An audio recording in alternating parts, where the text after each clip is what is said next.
नमस्कार। आज सबों को जन्माष्टमी की हार्दिक शुभकामनाएं। वैसे कुछ लोगों ने जन्माष्टमी कल भी मनाई।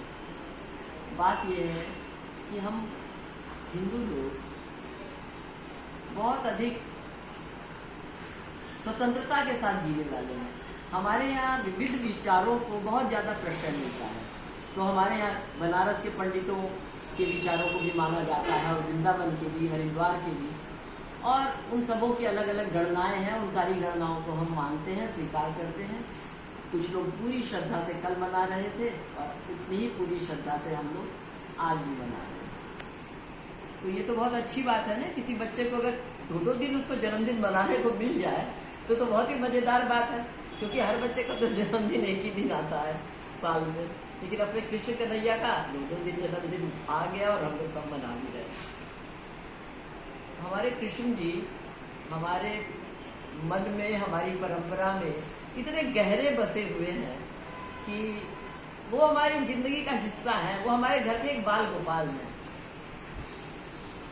हम अपने पुराने शहर, जो मेरा घर था भागलपुर, जो गंगा के तट पर बसा हुआ है और जो बहुत पुरानी सांस्कृतिक विरासत के साथ है, वहाँ हमारे नया बाजार मोहल्ले में एक बहुत ही खूबसूरत और प्राचीन सांवलिया मंदिर था। सांवलिया कृष्ण जी का मंदिर था। और उस मंदिर, वो मंदिर एक तरह से हमारा एक सोशल क्लब था, एक मीटिंग प्लेस था।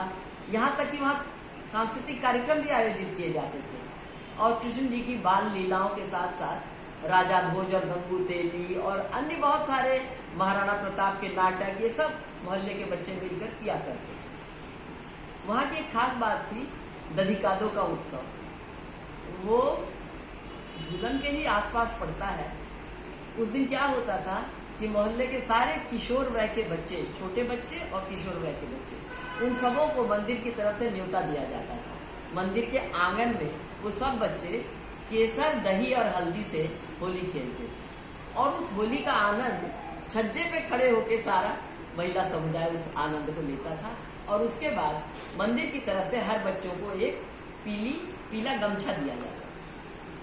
तो ये इतना आनंददायक उत्सव होता था कि देख करके आनंद आता था। और इसी तरह वहाँ 56 भोग उत्सव भी होता था। वो मंदिर क्या था? वो एक जीवंत आर्ट सेंटर था। वो जीवंत सांस्कृतिक केंद्र था हमारे पूरे मोहल्ले का। और वहां पर महिलाओं ने, जो थोड़ा और आधुनिक विचारों की थी, उन्होंने एक महिला मंडल बनाया और महिला मंडल में सब महिलाएं आती थी।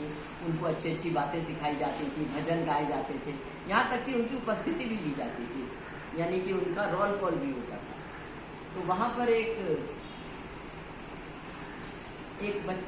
मुकुटधारी भैया थे। मुकुटधारी भैया को लोग बच्चा कहते थे। उनको प्यार से घर में बच्चा कहा जाता था। लेकिन वो शरीर से थोड़ा स्थूल हो गए तो उनको पीठ पीछे लोग मोटका बच्चा भी कहा करते थे।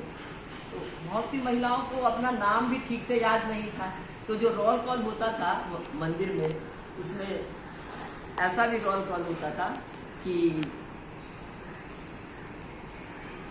शालिग्राम जी की बहू, और इसी तरह नए के मकान वाली नई दुल्हन, इस तरह के नाम थे। मतलब उनका नाम नहीं था, उनका नाम यही था, शालिग्राम जी की बहू, नए के मकान वाली दुल्हन।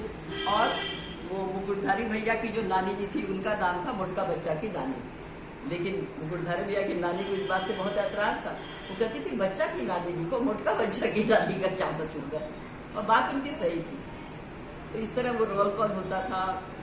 मुझे लगता है कि वो क्या समाज था, कितना जुड़ा हुआ समाज था, और सब के सब कृष्ण भक्त थे और ये एक बहुत बड़ा बंधन था। और सबसे खास बात थी सांवलिया मंदिर की कि उसके दरवाजे पे एक बहुत ही सुंदर कदम्ब का पेड़ था।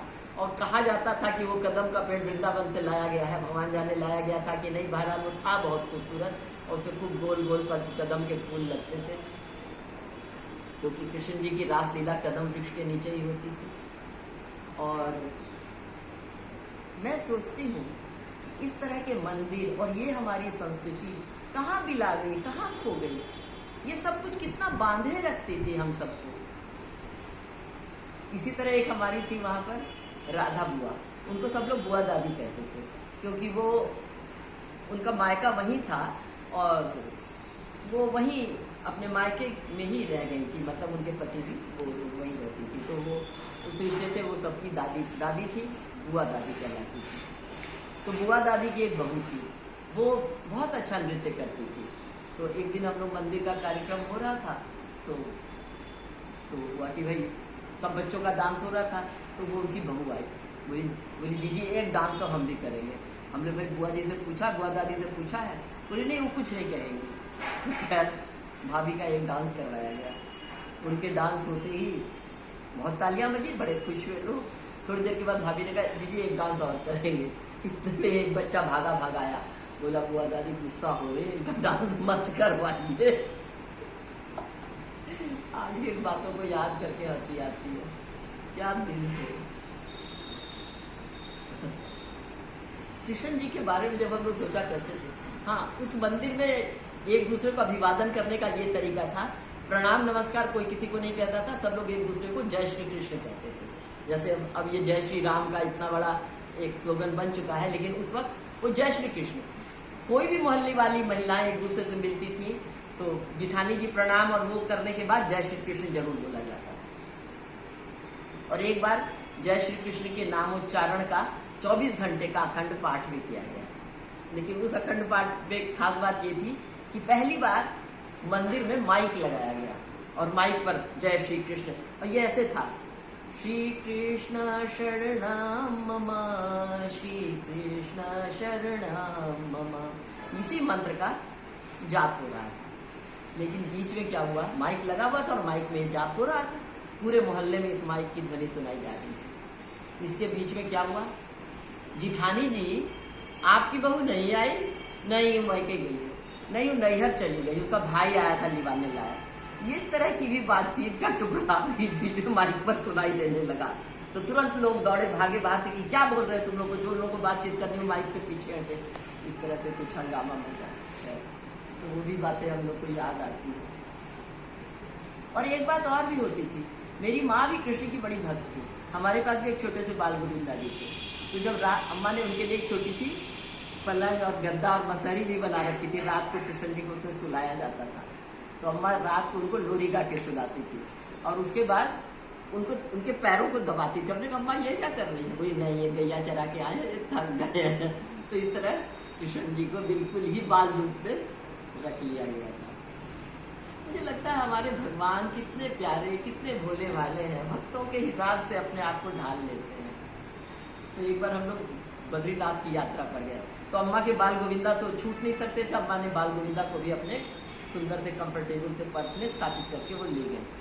तो एक बार हम लोग जा रहे थे, हम लोग को रुकने का मौका नहीं मिला अभी, तो अम्मा को लगा मेरे बाल गोविंदा तो भूखे हैं, मेरे बाल गोविंदा तो भूखे हैं। तो रास्ते में एक आम मिला, अम्मा ने उस आम को भी उस पर्स में रख लिया और जिसमें बाल गोविंदा जी थे, और माँ के हिसाब से बाल गोविंदा जी को भोग लग गया था।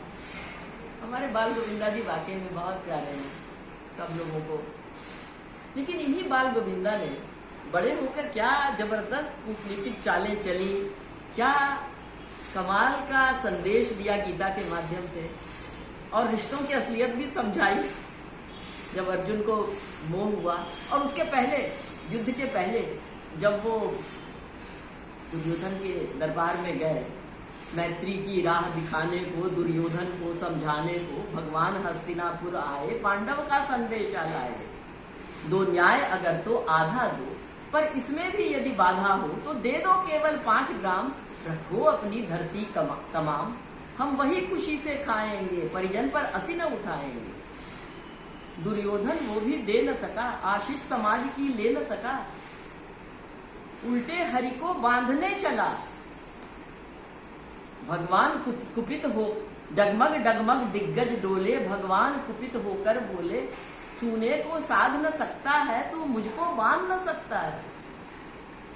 महाकवि दिनकर की ये कविताएं अभी भी जोश भर देती है। और जब अर्जुन को मोह हुआ तो भगवान ने उसे समझाया, रिश्तों की असलियत समझाई और कहा अपना काम करो, रिश्तों के माया जाल में मत पड़ो।